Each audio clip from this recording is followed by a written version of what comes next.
जहां से आज मैंने चर्चा आरंभ की, ये बात बड़ी नहीं है, पाया क्या आपने, क्योंकि उस पर कोई नियंत्रण नहीं था आपका मेरा।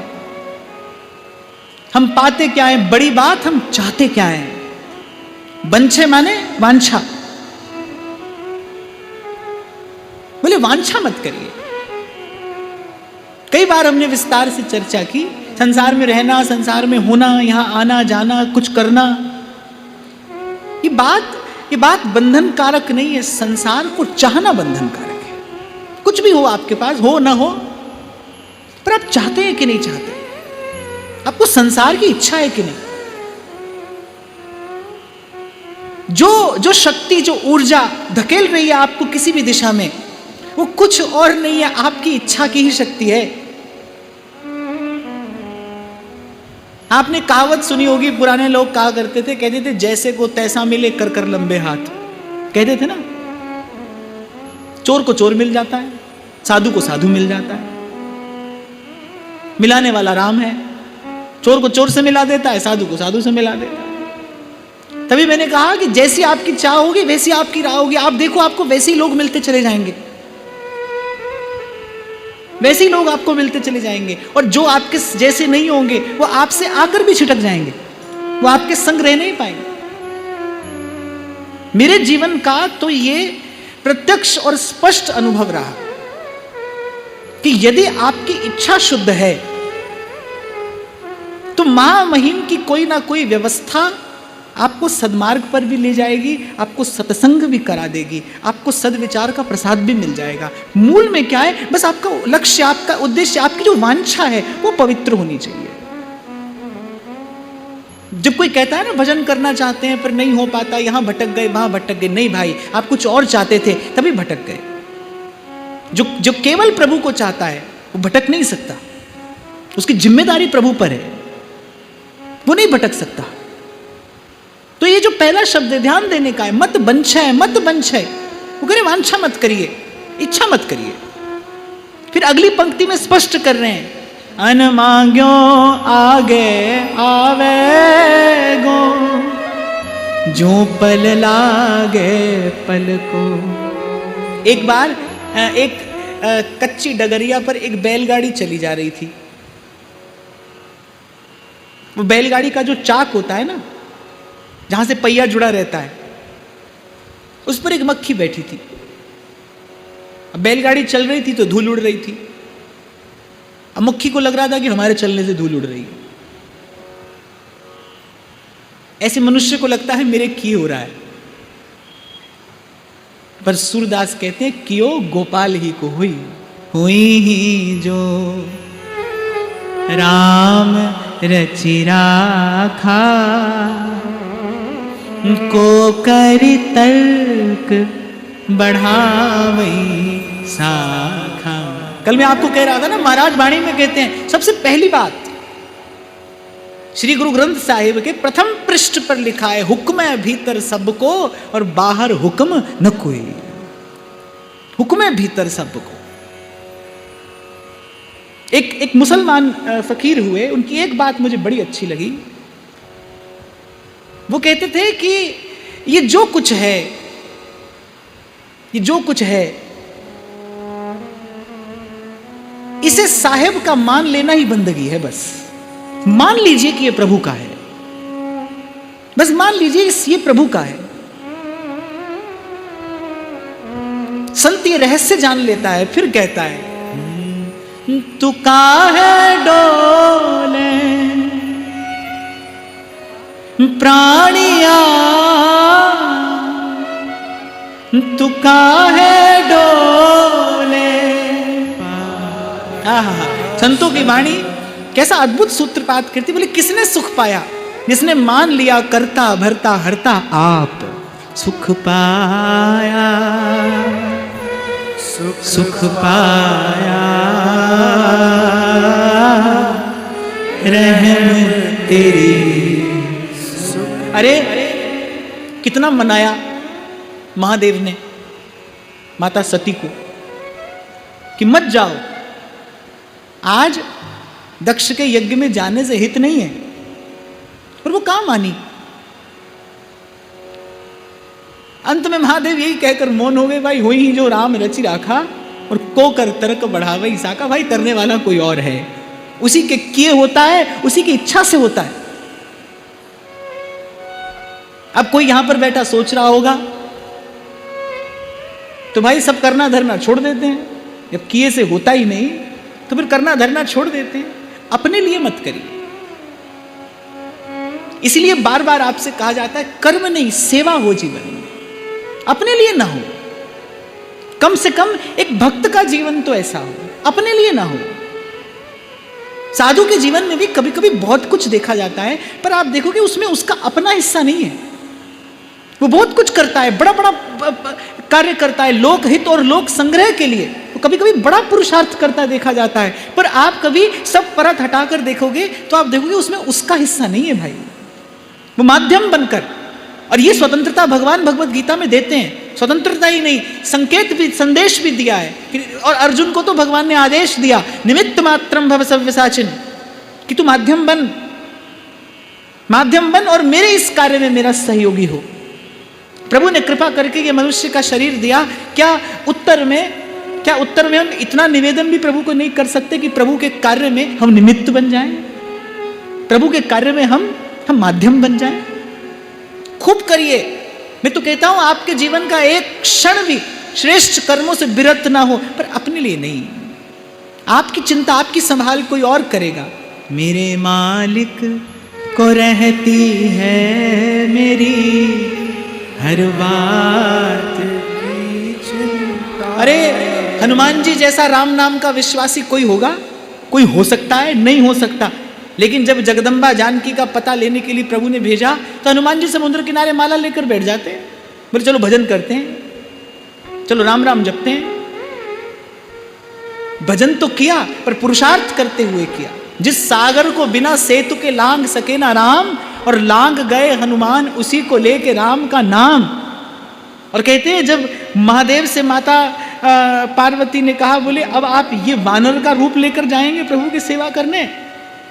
तो श्री हनुमान जी कहने लगे, भाई हम चाहते हैं कि प्रभु को नेक सी भी हमारी चिंता ना हो। नेक सी माने इतनी चिंता भी ना हो कि हमने लंगोटी पहनी कि नहीं पहनी, हमें खाने के लिए कोई भोजन मिला कि नहीं मिला। किसी भी डाल पर बैठ जाएंगे और किसी भी वृक्ष का फल खा लेंगे, हमारे प्रभु को हमारी चिंता ना हो। तो भाई साधु के जीवन में तो श्रेष्ठतम पुरुषार्थ देखा जाता है।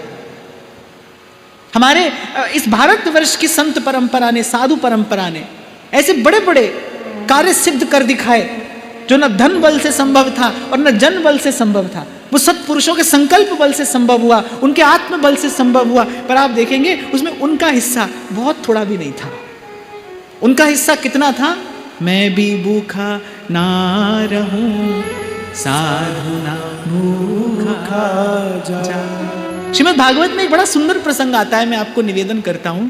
आपने सबने सुना कि जब पूतना आई और पूतना को भगवान ने जब सदगति दे दी, तो कहते जब पूतना के मृत देह से श्री बालकृष्ण लाल को गोप ग्वालों ने उतारा, तो कहते रोहिणी माता ने गौपुच्छ और भगवान के नाम से झाड़ा लगाया। संत लोग इस विषय में चिंतन करते हैं, कहते हैं कि यदि दो चीज बनी रहें, गौ की सेवा और प्रभु का नाम, तो कहते हैं इस संसार से आस्तिकता को मिटाने वाली कोई शक्ति नहीं है। पर गौ की सेवा का एक आदिदैविक अर्थ भी है। गौ अर्थात सत्वगुण। यानी यदि आपके जीवन में सत्वगुण बना रहे, भजन रजोगुणी व्यक्ति भी करता है और भजन तमोगुणी व्यक्ति भी करता है।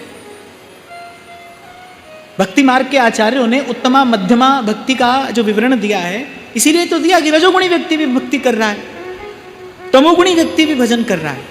लेकिन यदि आप अपने जीवन में सत्वगुण को प्रदान करके भजन करते हैं तो आपके माध्यम से आस्तिक भाव की वृद्धि भी होगी और शुभ मंगल का संचार भी होगा। आपके जीवन में सात्विकता बनी रहे। और कई बार मैंने निवेदन किया, सात्विक जीवन अर्थात जब आप आवश्यकता से कम लेना सीख जाएं, वही सात्विक जीवन है। आवश्यकता से थोड़ा कम ले लें और बस बांट कर पाते रहें। साधु का जीवन यही होता है। तो ये उत्तर दिया मैंने क्योंकि किसी के मन में प्रश्न आ सकता है। और कभी कभी क्या होता है कि व्यक्ति किसी और धरातल पर खड़ा सुन रहा होता है और अर्थ का अनर्थ कर लेता है। एक माता जी थी, रोज कहीं कूड़ा डालने जाती थी, तो ऐसे किसी पर भी डाल दे कूड़ा। तो एक दो बार झंझट भी हो गया। तो एक दिन पतिदेव ने कहा, बोले थोड़ा आदमी देखकर डाला करो। अब अगले दिन कूड़ा डालने गई तो 20-25 मिनट लौटी नहीं। अब 20-25 मिनट बाद लौटी तो पति ने कहा, इतनी देर लगा दी। बोली तुमने ही कहा था आदमी देखकर डाला करो, आदमी आए तो डालो। तो हमको भी सावधान होकर कहना चाहिए और आप लोग को भी सावधान होकर सुनना चाहिए। यहां अकर्मण्यता की बात नहीं है। अपना हिस्सा मत रखिए, अपनी डोर प्रभु के चरणों से बांध कर रखिए। आपको जो मिले वो प्रभु से मिले। मेरे मालिक को रहती है मेरी हर बात की चिंता। आपको एक बात बताऊं भाई, अगर प्रभु आपके अनुकूल है ना, अगर प्रभु आपके अनुकूल हैं तो काल के मुख से ग्रास निकाल कर भी प्रभु आपके हिस्से करने की सामर्थ्य रखते हैं। चतुर्दिशा कीनो बल अपनो सिर ऊपर करता रे ओ।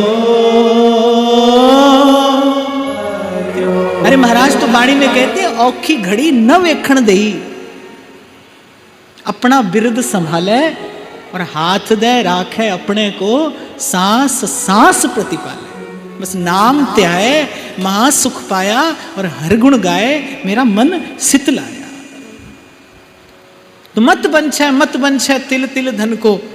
और फिर कह रहे हैं अन मांग्यो आगे आवेगो। आपको लगता है ये जो जीवन में मिला मांग कर मिला, करके मिला, न किए मिला न मांगे मिला, होनी होके रहे प्रभु की इच्छा से मिला। यदि सत्य को स्वीकार कर लोगे तो जीवन जीने में सुगमता होगी, सरलता होगी, ये जीवन यात्रा सरल हो जाएगी। मैंने कहा नहीं तो बीहड़ बाट है भाई। बड़े लोग एक कहावत कहते हैं परदेश कलेश नरेशन के। नरेश माने राजा। बोले राजा भी परदेश जाए तो उसको कष्ट होता है। परदेश कलेश नरेशन के कितना भी लाभ लश्कर लेके चले पर महल जैसा सुख थोड़ी मिलता है। कहीं ना कहीं थोड़ा घना कष्ट तो राजा को भी होता है। तो कह रहे परदेश कलेश नरेशन के। जीव भी तो परदेसी है भाई। आप और मैं भी तो इस संसार में परदेसी ही हैं, तो कष्ट होना बड़ा स्वाभाविक है। इसीलिए संत कहते बोले बड़ी मौज लेने का विचार मत करो, यहां बहुत सुख लेने का विचार मत करो, यहां पर ये विचार ही तुमको दुखी कर देगा। इसीलिए तो कहते हैं कि आशा ही परमम दुखम नैराश्यम परमम सुखम। कह रहे नैराश्यम परमम सुखम माने बहुत सुख की आशा मत लगाइए।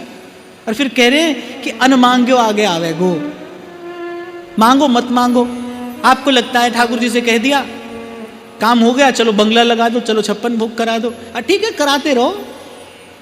पर नहीं भी कराते तो जो होना है तो होगा भाई, निश्चित होगा, निश्चित होगा। न रत्ती घटेगी न तिल बढ़ेगा। मैं फिर कह रहा हूं ये जागृत महापुरुषों की वाणी है। कह रहे हुक्म है भीतर सबको और बाहर हुक्म न कोई। होगा। कह रहे अन मांग्यो आगे आवेगो। और ऐसा ही होता है भाई, न तो सुख सूचना देकर आता है न दुख सूचना देकर आता है। आपको न कोई आशा होती है और सुख आकर द्वार पर खड़ा हो जाता है। और आप कभी कल्पना भी नहीं करते ऐसे दुख का पहाड़ सर पर टूट पड़ता है। आते भी अपनी इच्छा से हैं, जाते भी अपनी इच्छा से हैं, भेजने वाला कोई और है। इसीलिए कल मैंने कहा ये मत देखिए क्या आ रहा है क्या जा रहा है, ये आना जाना तो लगा रहेगा, कि देखिए देने वाला कौन है। प्रभु पर दृष्टि रखिए, जीवन यात्रा सरल हो जाएगी, आनंदित हो जाएंगे आप इस जीवन को जीने में। नहीं तो ये संसार कांटों की बाड़ी, उलझ उलझ मर जाना है, उलझ उलझ मर जाना है। अंतिम पंक्ति में श्री स्वामी हरिदास जी महाराज कह रहे हैं, कह श्री हरिदास नीच जो आवे त्यों धन है आपन को। नीच अर्थात मृत्यु। कह रहे जैसे दो बात है, एक तो मृत्यु निश्चित है और कब आएगी ये सर्वथा अज्ञात है। मृत्यु के विषय में दो बातें हैं, निश्चित भी है और अज्ञात भी है। कब आएगी इसकी खबर किसी को नहीं, कोई नहीं जानता। ऐसे कह रहे हैं, बोले धन क्या है, आएगा और निश्चित रूप से जाएगा भी। कब आएगा ये भी खबर नहीं, कब जाएगा ये भी खबर नहीं। तो कहते हैं भाई ये बड़ा अमूल्य जीवन प्रभु ने दिया है, वो वस्तु, वो अमोलक वस्तु संग्रह करिए जो खर्चे ना खूटे, चोर ना लूटे और दिन दिन बढ़त समाये। हमारे व्यास जी बड़ी सुंदर 2 पंक्तियां गाते हैं। साचो धन मेरे दीन दयाल, साचो धन। आज गए भी माने अदृश्य। व्यास जी करे अदृश्य संपत्ति मिली मुझे। देखो एक धन तो है, उसको संभालने में अपार कष्ट है, अपार कष्ट। महाराज जी बहुत बरस पहले की घटना है, किसी ने श्री जी की सेवा के निमित्त हमको बहुत आग्रह पूर्वक कुछ राशि दी और उसने बता दिया कि यही कार्य आपको कराना है। अब रात को वो धन मेरे सिरहाने रखा था। जैसा विकार मुझे मन में कभी नहीं आया, वैसा विकार उस दिन मन में आया। वैसा दृश्य मैंने उस दिन स्वप्न में देखा। फिर अगले दिन मैंने वो राशि शंभू जी को दे दी। मेरे हिस्से का प्रपंच यही झेलते हैं बेचारे। मैंने वो राशि इनको दे दी। और जो घटना मेरे साथ घटी, उससे भी बुरी घटना इनके साथ में घटी। ठाकुर जी ने केवल दर्शन कराया कि भाई कितने अनर्थ हैं। कबीर तो कहते हैं कबीरा टुकड़ा ग्रस्त का और 2-2 उंगल दांत। कहते जो एक टुकड़ा वो देता है ना, उसमें 2 उंगली का दांत है। कबीरा टुकड़ा ग्रस्त का और 2-2 उंगल दांत। कहते कह तो भजले राम को और नहीं तो फाड़े आंत। आपको लगता है कि आपने बड़ा उपकार कर दिया साधु को देके। आपने देकर उपकार नहीं किया भाई, उसने आपसे लेकर उपकार किया है, आप पर उपकार किया है। जो आपके पास है वो तो अनर्थ का हेतु है, आज नहीं तो कल अनर्थ कराएगा, कराएगा। इसीलिए मैं कई बार आपसे कहता हूं भाई, कभी कभी कोई आपसे लेकर भी आपको देता ही है। वो दिखता प्रतीत होता है कि वो आपसे ले रहा है, पर वस्तुतः वो दे रहा है आपको, उसका उपकार मानिए। तो संसार के धन की तो ये दशा है, इससे तो ये परिणाम आता है। और अनुभव कराया ठाकुर जी ने कि कोई कोई व्यक्ति जब देता है तो उसके साथ उसके असंख्य मनोरथ होते हैं, उसकी असंख्य कामनाएं होती हैं। इसीलिए मैंने कहा कि जो वास्तविक साधु है उसके जीवन पर कभी प्रश्न चिन्ह मत लगाइए। ध्रुवदास जी ने सावधान किया है सिद्धांत विचार में।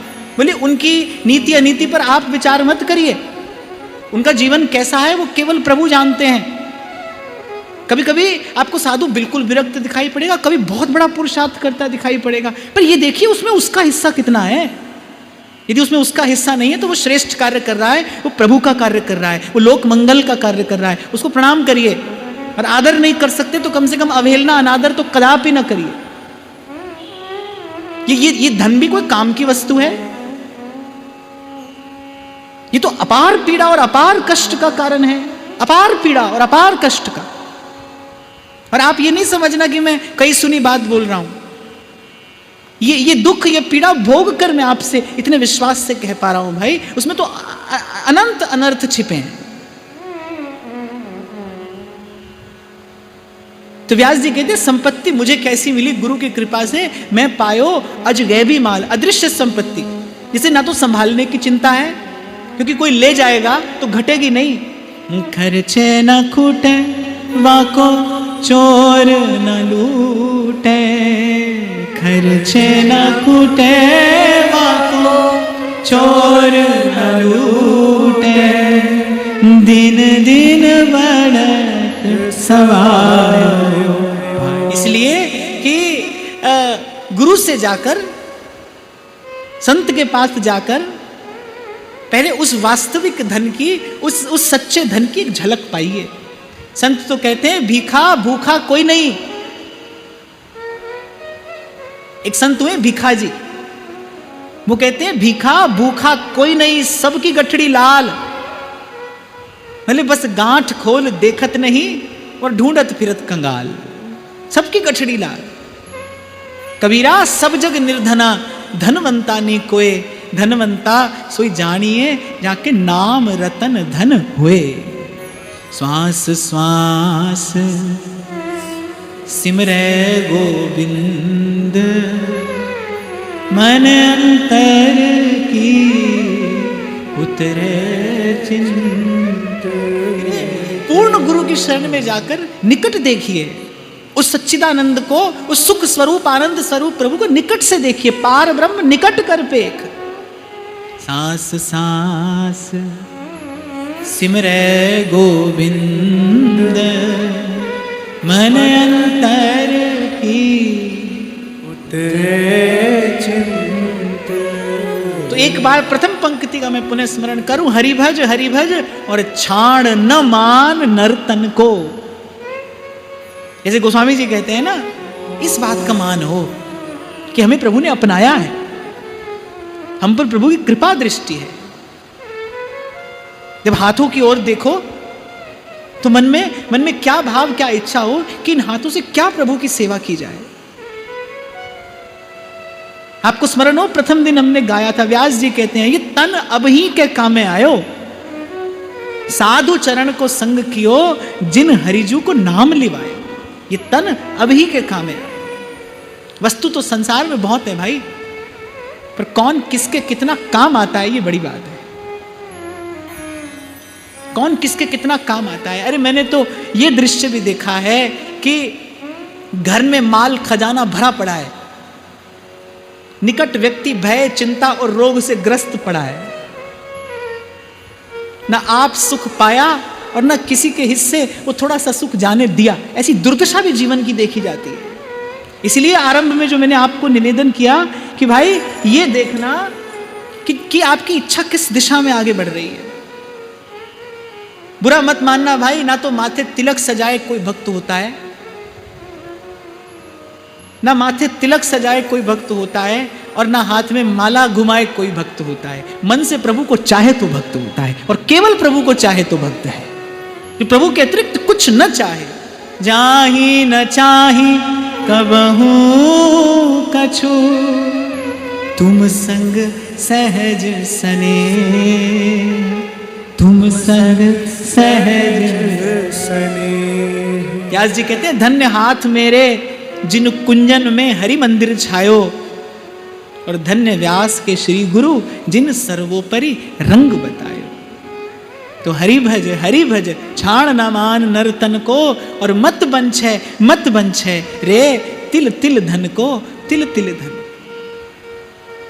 बोले ये चाहने जैसी वस्तु नहीं है, ये ना चाहने जैसी है ना पाने जैसी है। और संत कह रहे हैं भाई कम से कम उस वस्तु को तो चाहो जिसे पा सको।